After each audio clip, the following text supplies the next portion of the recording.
Hi love birds, எல்லோரும் எப்படி இருக்கீங்க? நல்லா இருக்கீங்கன்னு நம்புகிறேன். இன்றைக்கி ஒரு நல்ல வீடியோ தான் பார்க்கறதுக்காண்டி வந்திருக்கோம்.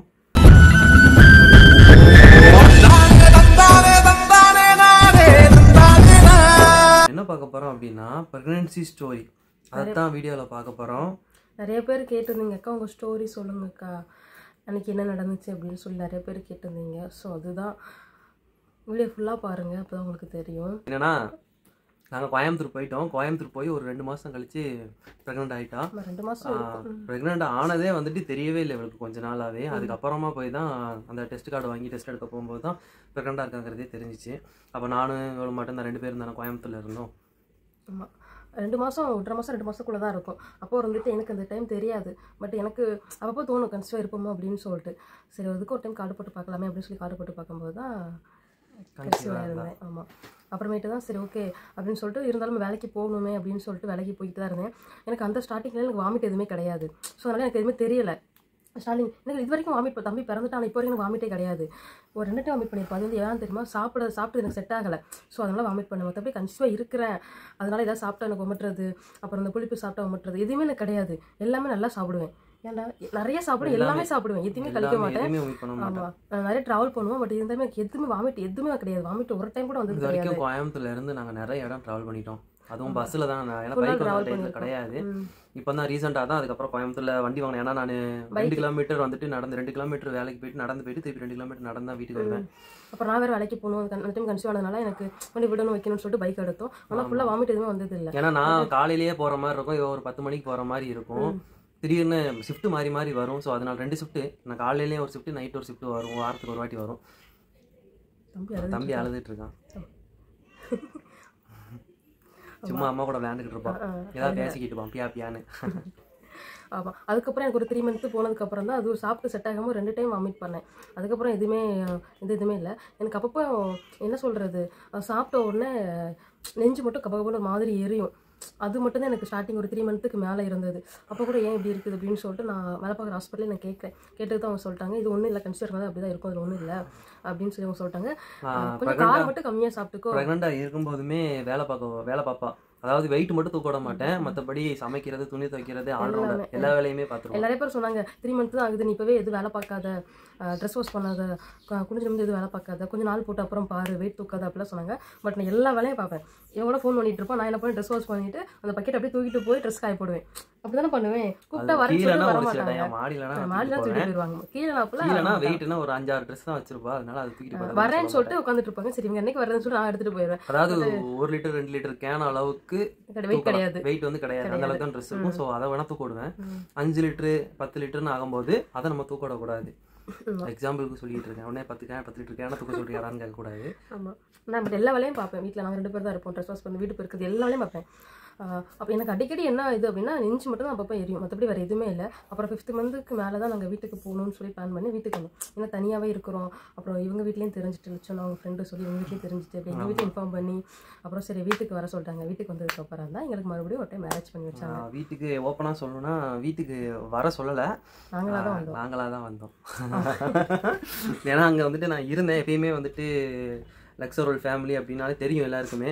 ஃபேமிலியாக தான் எல்லாருமே இருப்போம், ஃபேமிலியாக தான் சுற்றுவோம். ஸோ அந்த ஃபேமிலிக்குள்ளே சந்தோஷமான ஒரு கூட்டுக்குள்ளே வந்து நம்ம வெளியே வந்து இருக்கும் போது அது வரைக்கும் எனக்கு ஒன்றும் தெரியல. ஆனால் கொஞ்சம் டேஸ் போக போக நானும் வேலை பார்க்கணும், அதுக்கப்புறம் இவளையும் பார்த்துக்கணும், அது மாதிரி வண்டி டிவியும் கட்டணும், ஏகப்பட்ட சிந்தனை ஓட. நிறைய பேர் ஃபீல் பண்ணுவாங்க, நான் அப்படி ஃபேமிலிட்டு வந்துட்டு எனக்கு அப்பா பார்க்கணும் போல இருக்குது, தர்ஷன் பார்க்கணும் போல இருக்குது அப்படிலாம் மேக்ஸிமம் அதுக்காண்டி அடிக்கடி என்கிட்ட சண்டை போகிற மாதிரியே பேசுவாங்க. எனக்கு கொஞ்சம் கஷ்டமாக இருக்கும். அப்புறம் இவங்க அம்மா கிட்ட நான் பேசிகிட்டு இருக்கும்போது சொல்லுவேன், அம்மா இப்படிலாம் சொல்லிட்டு இருக்கிறாங்க, அம்மா ஃபீல் பண்ணுறாங்க, அம்மா என்ன பண்ணுறேன்னு தெரியல, அப்புறம் தனியாகவே இருக்கிற ஒரு மாதிரி இருக்குது அப்படின்னு சொல்லும்போது தான் அவங்க அம்மா டக்குன்னு நீங்கள் கிளம்பி வாங்க அப்படின்னு சொல்லிட்டாங்க. ஒரு டைம் சொன்னாங்க, அப்போ சரி அம்மா சொல்லிட்டாங்க அப்படின்னு சொல்லிட்டு நாங்களும் வந்துட்டோம். ஆனால் கோயம்புத்தூர்ல இருக்கும்போது பார்த்தீங்கன்னா ஒரு 6 மாதம் கிட்டவே நாங்கள் ஹாஸ்பிட்டலுக்கு போனோம் அப்படின்னா செக்கப்பு நார்மலாக ஒரு செக்கப் பண்ணுறோன்னா அங்கேருந்து ஒரு 2 கிலோமீட்டர் நடந்து போகணும். போய் அங்கே போய் சுகாதார நிலையத்தில் போய் பார்த்துக்கிடுவோம். நடக்கிறத பற்றி தப்பே கிடையாது. நல்லா நடப்பேன், வெயிலாம் பரவாயில்ல, ரொம்ப தூரம் நடப்போம். ஆமாம், செட்டிப்பாளையம் அந்த சைடு உள்ளவங்களுக்கு நிறைய தெரிஞ்சிருக்கும்னு நினைக்கிறேன். போத்தனூர்ல இருந்து செட்டிப்பாளையத்துக்கு நான் நிறைய டைம் நடந்திருக்கோம். அப்புறம் போத்தனூருக்குள்ளேயே ஆரம்ப சுவரில் கொஞ்சம் தூரமாக இருக்குது, அங்கே ஃபுல்லாக நடந்திருக்கிறோம். நாங்கள் ஃபுல்லாகவே நடப்பயணம் தான் நிறைய. வீட்டுக்கு பஸ்ஸில் ட்ராவல் பண்ணும்போதும் அப்படிதான். சில டைம் பஸ்ஸில் போகும்போதுலாம் எப்படி சொல்கிறது, ஒரு சில பேர் நான் கன்சிவ் இருக்குன்னு சொல்லிட்டு பஸ்ஸில் நான் ஏறின உடனே சீட் கொடுப்பாங்க உட்கார்றதுக்கு. ஒரு சில பேர் கொடுக்க மாட்டாங்க, நான் எதுவுமே நினைக்க மாட்டேன். பக்கத்தில் போய் நான் பாட்டுக்கு பஸ்ஸில் கம்மி பிடிச்சி நினைப்பேன். சில பேர் அப்படி இருக்கிறாங்க, சில பேர் கொடுக்க மாட்டாங்க. அதுமாதிரி கண்டுக்க மாட்டோம். ஏன் போத்தனூர்ல இருந்து பஸ்ஸில் தான் போகும், பஸ்ஸில் தான் போய் கோயம்புத்தூர்ல ஜிஹெச்சில் போய் பார்க்கணும். அங்கேயே போய் ஸ்கேனுக்காண்டி மேக்ஸிமம் அங்கே தான் போய் ஆகணும். ஆனால் நம்ம அங்கே ஒரு 8:30 அந்த டைத்துக்குலாம் போயிடணும். நல்லா தெரிஞ்சுக்கோங்க. கவர்மெண்ட்டில் அதாவது புதுசாக கல்யாணம் பண்ணவங்க கவர்மெண்ட்டில் போய் பார்க்கணும்னு நினைக்கிறவங்க, ஸ்கேன் வேலை அதிகமாக இருக்குன்னு நினைக்கிறவங்க வந்துட்டு மேக்ஸிமம் கவர்மெண்ட் ஸ்கேன் போயிங்க அப்படின்னா ஒரு 8:30க்கெலாம் போயிடணும் முன்னாடியே. எழுதிட்டு இருக்காங்க. ஓகே, கொஞ்சம் நேரத்தில் வீடியோக்குள்ளே வரோம். ஸோ உள்ளே வந்தாச்சு. இப்போ தான் அவனை திருப்பி தூங்கப்பட்டோம். ஸோ என்ன சொல்ல வரேன் அப்படின்னா, ஜிஹெச் போனீங்கன்னா சீக்கிரமாக போயிருங்க. அப்போ தான் ஸ்கேன் பார்க்க முடியும். இல்லைன்னா நாளைக்குன்னு உங்களை அலைய விட்டுருவாங்க. அது ஆமாம். அப்புறம் 5th மந்த்துக்கு அப்புறம் ஊருக்கு வந்துட்டோம். அதுக்கப்புறம் மறுபடியும் இங்கே ஜிஹெச் போனோம், ஆரம்ப சுகாதார நிலையம் போனோம். ஆனால் நாங்கள் வந்ததுக்கப்புறம் ஸ்கேனுக்கு சொல்லி ஜிஹெச் போகல. கோயம்புத்தூரோட சரி, இங்கே வந்ததுக்கப்புறம் நான் ஸ்கேனுக்கு ஜிஹெச் போகல, ஆரம்ப சுகாதார நிலையம். அப்புறம் இங்கே போய் 15ஓட சரி ஜிஹெச்சில், அவ்வளோதான். ஆமாம். அதுக்கப்புறம் எனக்கு ஒரு 5th மந்த்துக்கு மேலே 7 மந்த்து அந்த மாதிரி ஆகும்போது நெஞ்சு வந்து கப்பன்னு ரொம்ப எரிய ஆரம்பிக்கும். நல்லா அப்புறமேட்டு எனக்கு ரொம்ப பயமாக இருக்கும், என்னவா இருக்கும் அப்படின்னு சொல்லி பயமாக இருந்துச்சு. அப்போ தான் எங்கள் அம்மா கிட்ட நான் கேட்டேன். அவங்க சொன்னாங்க, வெந்நி மட்டும் நீ சூடு பண்ணி குடி அப்படின்னு சொல்லி சொன்னாங்க. அது மட்டும் குடிக்க சொன்னாங்க. நான் ஃப்ளாஸ்கில் வச்சுக்கிடுவேன், வெந்நி மட்டும் அப்போ குடிச்சிட்டே இருப்பேன். எனக்கு என்னென்னா பகல் டைம் ஒன்றுமே செய்யாது. நைட்டு சாப்பிட்டு உட்காந்துருப்பேன், ரொம்ப எரிய ஆரம்பிக்கும். நைட்டு 1 மணி 2 மணி ரொம்ப அதிகமாக இருக்கும். எழுப்பி என்னால் முடியாது, அந்த அளவுக்கு ரொம்ப தூங்கவே விட மாட்டான். படா படுத்தி எடுத்துருவா, நெஞ்சு எரியுது. அப்புறம் அம்மா கிட்ட நான் கேட்பேன், இப்படி இருக்குதுன்னு சொல்லும்போது வெந்நி நல்லா நீ சூடு பண்ணி மட்டும் குடிமா, அது ஒன்றும் செய்யாது அப்படிலாம் சொன்னாங்க. அதுக்கப்புறம் ஓரளவு ஓகே. பட் இருந்தாலுமே 1 மணி 2 மணிக்கெலாம் கரெக்டாக அந்த டைம் வச்சு நெஞ்சு கப்பன்னு எரிய ஆரம்பிச்சோம். நைட்டில் தூங்கவே முடியாது, பகலில் ஒன்றுமே செய்யாது. அப்புறம் 8 வந்து தம்பி பிறக்கிற டைம், அந்த அந்த அந்த டைம் தான் எனக்கு எப்படி சொல்லி வளகாப்பு போடுறதுக்கு முன்னாடி 1 வீக் போட்டதுக்கப்புறம் தான் எனக்கு எதுவுமே இல்லை. அம்மா வீட்டில் போய் இருந்து அந்த ஒரு டைம் அமிட் பண்ண, அவ்வளோதான். அப்புறம் கூட்டு வந்தாச்சு. ஆமாம், அங்கே என்னால் இருக்க முடியல இவன் இல்லாமல். அப்புறம் எனக்கு டேட் கொடுத்தது வந்து என்ன அப்படின்னா ஜூலை 27 கொடுத்தாங்க. ஜூலை 27 முந்தியும் பிறக்கும் பின்னாடியும் பிறக்கும். எப்படின்னா முந்தி பிறந்துச்சு அப்படின்னா அவங்க ரொம்ப லாஸ்ட் 27 தாண்டி போச்சுன்னா பொம்பளை பிள்ளை அப்படிலாம் எதுவுமே கிடையாது.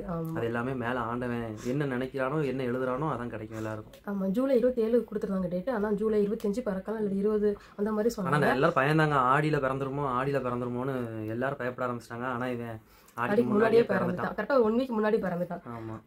13 ஜூலை 13 பிறந்தோம். நாங்கள் எதிர்பார்க்கவே இல்லை, எதிர்பார்க்காத நேரம். ஏன் அப்படின்னா எனக்கு வந்து அன்றைக்கி வந்து லைட்டாக தான் பெயின் இருந்தது. நான் எதிர்பார்க்கவே லைட்டாக ப்ளீடிங் ஆச்சு, பெயின் இருந்தது. அப்போ தான் அம்மா வந்து என்ன ஆம்லேட்டா என்ன விளக்கெண்ணெய் ஆம்லேட்டா விளக்கெண்ணெய் ஆம்லேட் போட்டு கொடுத்தாங்க. சூட்டு வலின்னா அப்படியே அமைஞ்சிரும் அப்படின்னு சொன்னாங்க. அதாவது சாதாரண சூட்டு வலி அப்படின்னா அந்த ஆம்லேட் சாப்பிடும் போது அப்படியே அந்த சூட்டு வலி அமைங்கி நார்மல் ஆயிடும். இதுவே டெலிவரி பெயினா இருந்ததுன்னா அதை சாப்பிட்டதுக்கு அப்புறம் கூட மட்டும் வலி இருக்கு சொன்னாங்க. எனக்கு வந்து சாப்பிட்டு 10 நிமிஷம் சாப்பிட்டதுக்கு அப்புறம் நான் தோசை சாப்பிட்டேன். சாப்பிட்டதுக்கு அப்புறம் கொஞ்சம் நடக்க சொன்னாங்க, நடந்தேன். அப்போ எனக்கு பெயின் வந்து அந்த அளவுக்கு தெரியல. ஆனால் வெளியில உட்காந்துருந்தா பெயின் அந்த அளவுக்கு தெரியல. அண்ணி கேட்டாங்க, அம்மா கேட்டாங்க. நிறைய பேர் கேட்பீங்க, அண்ணா எங்க போன, அண்ணா இருந்தாங்களா, அண்ணா அங்க இல்லையான்னு கேட்கறதுக்கு நிறைய பேர் இருப்பீங்க. இல்ல, நான் வந்து தூத்துக்குடியில வந்துட்டு அப்பாவோட ஃபங்க்ஷன் அட்டன் பண்ணுறதுக்காண்டி போயிட்டேன். ஏன்னா அது வந்துட்டு ஒரு பெரிய ஃபங்க்ஷன் வச்சுக்கோங்களேன், ஒரு பெரிய காஸ்ட் ஃபங்க்ஷனு. அதனால அதை அட்டன் பண்ண போயிட்டேன்.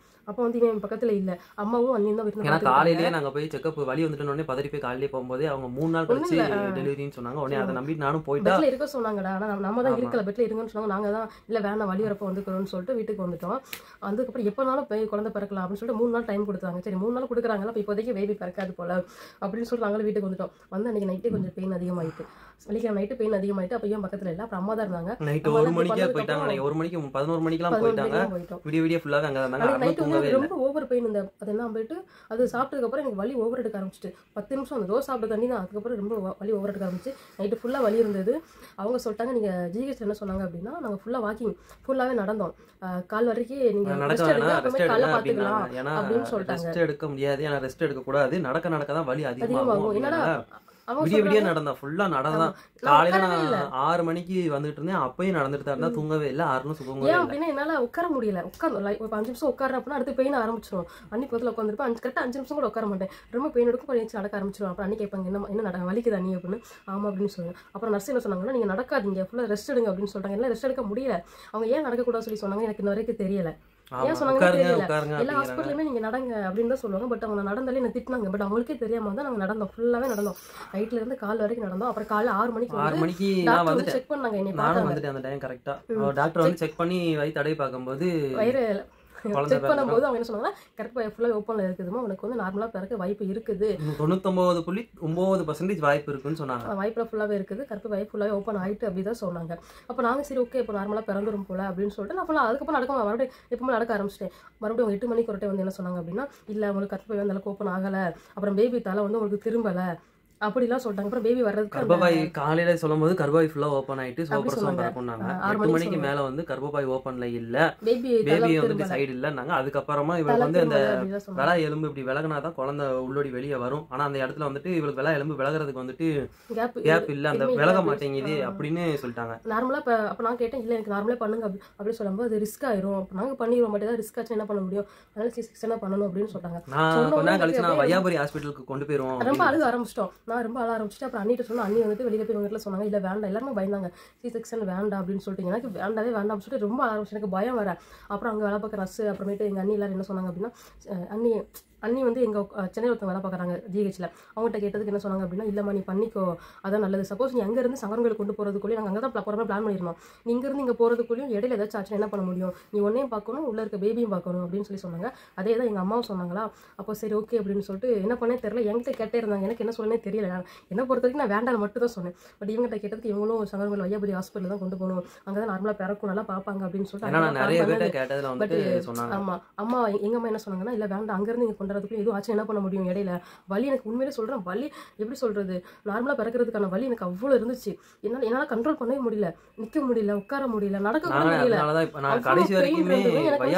பண்ணாங்க கேட்டதுக்கு லாஸ்ட்ல எப்படி சொல்லிட்டாங்க, கடைசி வரைக்குமே வையாபுரி ஹாஸ்பிட்டல் தான் கூட்டு போகணும்னு தான் இருந்தேன். கடைசியில அத்தை போன் போட்டு வேண்டாயா குழந்தைக்கு வந்துட்டு எது பிரச்சனை வந்துடும் அப்படின்னு போய் தான் சரி அப்ப C-section என்னாலே பேபி மூமெண்ட் வந்து உணர முடிஞ்சிச்சு.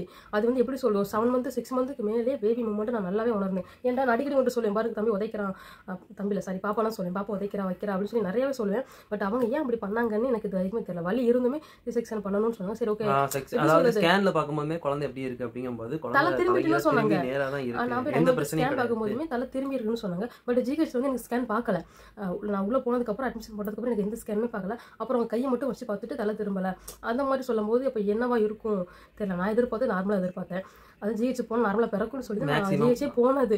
பட் அவங்க இப்படி பண்ணுவாங்கன்னு எதிர்பார்க்கவே, அதனாலதான் GHங்கிறத வந்துட்டு ட்ரை போனது. நான் உள்ள சரி எல்லாருமே ஓகே, எங்க அம்மா சரின்னு சொன்னதுக்கு அப்புறம் எங்க அம்மா இவங்ககிட்ட பேசினதுக்கு அப்புறம் இவங்களும் சரின்னு சொல்லிட்டாங்க. C-section பண்ணலாம்னு சொன்னதுக்கு அப்புறம் எப்படி சொல்றது, கையில வென்ஃபிளான் போட்டது, அப்புறம் கெத்திட்டு போட்டது, இதெல்லாம் நான் நிறைய பேருக்கு போட்டிருக்கேன் நர்ஸா இருந்து. பட் எனக்கு அவன் போடும் போதுமே நான் இதெல்லாம் வேண்டாம், எனக்கு அதெல்லாம் பயம், ஊசினாலே பயம். பட் நான் நர்ஸு படி எனக்கு ஊசினாலே பயம். அவன் எனக்கு கெத்திட்டு போட்டு ஊசி இன்ஜெக்ஷன் கையில் வென்ஃபிளான் போட்டது.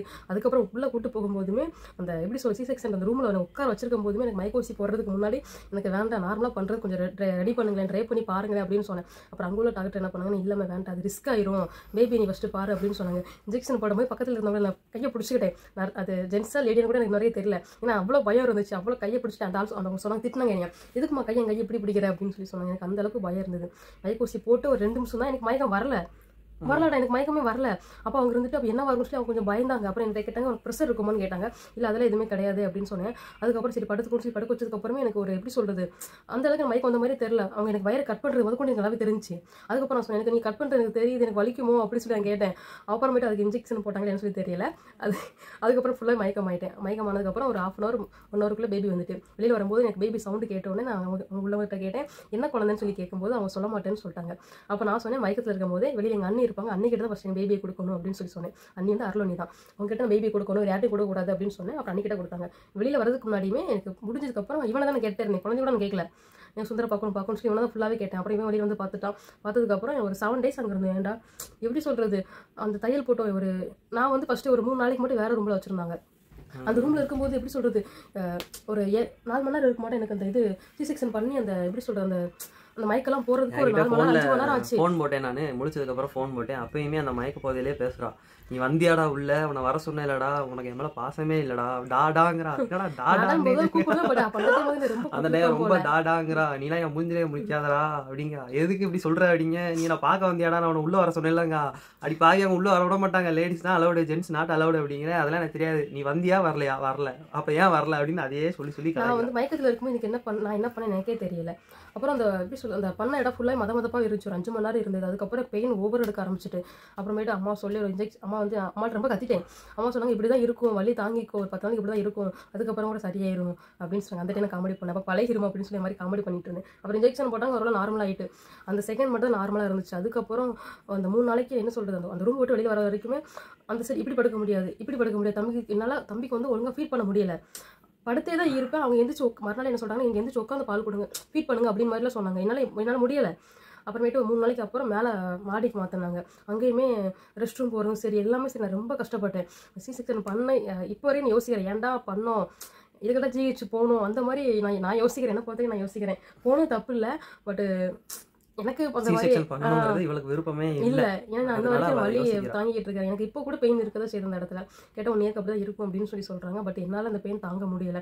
அந்த 7 நாள் ஜிஹெச்ல இருக்கும் போதுமே இப்படி அப்படி திரும்ப முடியாது. ரெஸ்ட் ரூம் போகிறது ரொம்ப கஷ்டமாக இருக்கும். என்னால் எந்திரிச்சு உட்கார முடியாது. நான் ரொம்பவே கஷ்டப்பட்டேன். அப்புறம் வீட்டுக்கு வந்ததுக்கப்புறம் தான் ஓரளவு ஓகேவா இருந்துச்சு. இப்போ எனக்கு ஓகே தான் சொல்ல முடியுது. பட் இருந்தாலுமே அப்பப்போ அந்த இடத்துல பெயின் இருக்குது.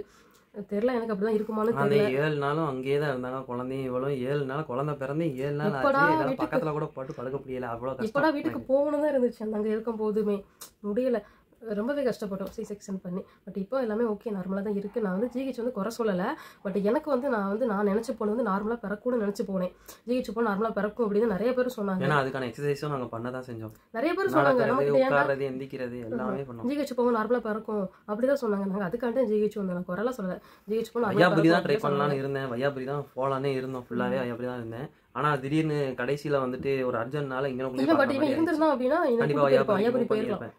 ஏன்னா நான் அந்த டைம் அது நேரம் அது தூத்துக்குடிக்கு நான் அப்படி போகணும். இவங்க வந்துட்டு இங்கிட்டு கவர்மெண்ட்டுக்கு தான் போகணுங்கிறது. அது நான் எனக்கு எப்படி சொல்லி சனிக்கிழமை பேபி பிறக்குதுன்னா வெள்ளிக்கிழமை வியாழக்கிழமை என்கிட்ட சொன்னான், நாளைக்கு நான் அங்கே போகிறேன் தூத்துக்குடி போகிறேன், சப்போஸ் அந்த டைம் உனக்கு வலி வந்து நீ என்ன பண்ணுவே அப்படின்னு கேட்டேன். ஒரு வார்த்தை தான் கேட்டேன். நார்மலாக சும்மா தான் கேட்டான். அந்த மாதிரி சொன்ன மாதிரி மறுநாளே வலி வந்துட்டு. பட் இவன் பக்கத்தில் இருந்தால் நாங்கள் வையாபுரி தான் போயிருப்போம். இல்லையா? பட் நான் குறை சொல்லலை, நீங்கள் ஜிஹெச் பாருங்க. ஆனால் முழுக்க பொம்பளை பிள்ளை தான் கேட்டுட்டு இருந்தான். குழந்தை பிறந்தப்பமும் என்ன பையன் அருள்கிட்ட கேட்டிருக்கா, ஆம்பளை பையன் உடனே அப்போ பொம்பளை பிள்ளை இல்லையான்னு கேட்டிருக்கா. பொண்ணு வேணும்னு ஆசைப்பட்டேன். நான் சொன்னேன் அவட்ட பொண்ணு வேணும்னு சொல்லாத, பொண்ணுங்கிறது ஆசையே படாத, அதுவாகவே கிடைக்கும். நீ ஆம்பளை பையன் மேலே ஆசைப்பட்டு கேட்டேன்னா பொண்ணு கிடைக்கும், பொண்ணு ஆசைப்பட்டனா பையன் கிடைக்கும். இதுதான் நிறைய பேர் கேட்டிருந்தீங்க, அக்கா தம்பி வெயிட் என்ன பிறந்தப்போ அப்படின்னு சொல்லி கேட்டிருந்தீங்க. தம்பி பிறக்கும்போது வந்து 300 இருந்தான். 100 கிராம் 300 இருந்தான் வெயிட். ஆமா, ஜூலை 13 பிறந்தா, கரெக்டா 10:53 பிறந்தான். ஆமா, இப்போ வெயிட் என்னவா இருக்கான்? இப்போ வந்துட்டு 4:35 இருக்கிறான். ஏன்னா இன்னைக்கு தான் நாங்க போய் செக்அப் போயிட்டு வந்தோம். அது ஒரு தம்பிக்கு வந்து டிராப்ஸ் கொடுக்க வீடியோவா போலாம் தான் இருந்தேன். ரொட்டீன் வீடியோல வந்துட்டு இன்னைக்கு டெய்லி விளாக்ல அதை சேர்க்கலான்னு இருந்தேன். பட் எனக்கு அங்க போயிட்டு வர்றதுக்கு கொஞ்சம் இதாயிட்டு. ஏன்னா பைக் எல்லாமே ராஜபாளையத்துல இருக்கு, தெங்காசில வந்துட்டு இருக்கேன்னா அதனால பைக் இல்ல. அருள் எல்லாரும் வேற அங்க போயிட்டாங்க. சோ நம்ம நடந்தே போயிட்டு வந்துட்டோம். தம்பி தூக்கிட்டே தான் போய் நடந்து 1 கிலோமீட்டர். எங்க 2 பேருக்கும் பழகிருச்சு நடந்து. பட் அவனை வச்சு நடந்து வந்து கொஞ்சம் கஷ்டமா இருந்துச்சு. எனக்கு அழுக வந்துச்சு. பட் நான் அழுத ஏதாவது நினைச்சுப்பான் ஃபீல் பண்ணுவோன்னு நாங்க சொல்லலை. பைக் இல்லாம நடந்து போயிட்டு எப்படி சொல்றது, அவனை வச்சுட்டு வெயிலுக்குள்ள போயிட்டு வந்தோம். போகும்போது தெரியல, வரும்போதெல்லாம் ரொம்ப ஒரு மாதிரி ஆயிட்டு. சில பேர் கேட்கலாம் ஆட்டோ பிடிச்சி போலாமேன்னு சொல்லிட்டு. நடுவில் கிடையாது. ஆமா, எங்கேயாச்சும் சொல்லவங்களும் தெரிஞ்சிருக்கும். எல்லாரும் என்னடா எல்லாரும் சொல்லுமே எனக்கு வருது. குத்துக்கல் வரிசைக்கு நம்ம ஐடி முக்கில் வந்து இங்கிட்ட வந்துட்டோம் அப்படின்னா எங்களுக்குள்ள ஆட்டோ எதுவும் போகாது. மேக்ஸிமம் ஆஃபரோட தான் போய்கிட்டு இருக்கோம். இந்த வண்டி நிறைய பேர் ஆட்டோ நிப்பாட்டினா பட் அவங்க நிக்கலாம். பட் இங்க இருந்து அங்க போய் ஐடி முக்கில் அங்க போய் தான் ஆட்டோ திருப்பி பிடிச்சி அங்க இருந்து திருப்பி எங்க வீட்டுக்கு வரைக்கும் வந்துட்டோம். போகும்போது ரொம்ப கஷ்டப்பட்டோம். வெயில நடந்து போனோம். பைக்ல ரொம்ப கஷ்டப்பட்டோம். வெயில்ல நாங்க வந்துட்டோம். ராஜபாளையத்துல தெங்காசி வந்துட்டோம். நெக்ஸ்ட் வீக் போவோம். கோயில் ஃபங்க்ஷன் இருக்கு. அது ஒரு பெரிய பிளாகா போடுவேன். மறக்காம அந்த வீடியோவையும் பாருங்க. ஆமா, அப்புறம் என்ன அப்புறம் பையன் பிறந்துட்டான். பையன் பிறந்ததுக்கு அப்புறம் இப்போ தூக்கி கொஞ்சம் விளையாண்டுட்டு இருக்கோம். எங்களை நைட்டு ஃபுல்லாக பாடாப்படுத்துற வீடியோவையும் கண்டிப்பாக நான் அப்லோட் பண்ணுறேன். கரெக்டாக அந்த அலாரம் வச்ச மாதிரி கரெக்டாக 1 to 3 எழுந்திரிச்சிருவான். நான் நல்லா தூங்கிட்டு இருப்பேன். நானே 10 மணிக்கு தான் எழுந்திருப்பேன் காலையில். இனியவே 5:30 ஊசி போட்டுருந்தான். அதுக்கடுத்து எனக்கு தூக்கம் வராது. ஒரு தடவை எந்திரிச்சிட்டா அப்புறம் தூக்கமே வராது. முடிச்ச வலிக்கு தான் கிடப்பேன். அந்த வீடியோ கூட அங்கே போஸ்ட் பண்ணுறேன். கண்டிப்பாக வீடியோ, அது ஒரு வீடியோ எடுப்போம். பிராங்க் வீடியோ உங்களுக்காண்டி கண்டிப்பாக வரும். ஒரு நல்ல வீடியோவோட சந்திப்போம். பாய்.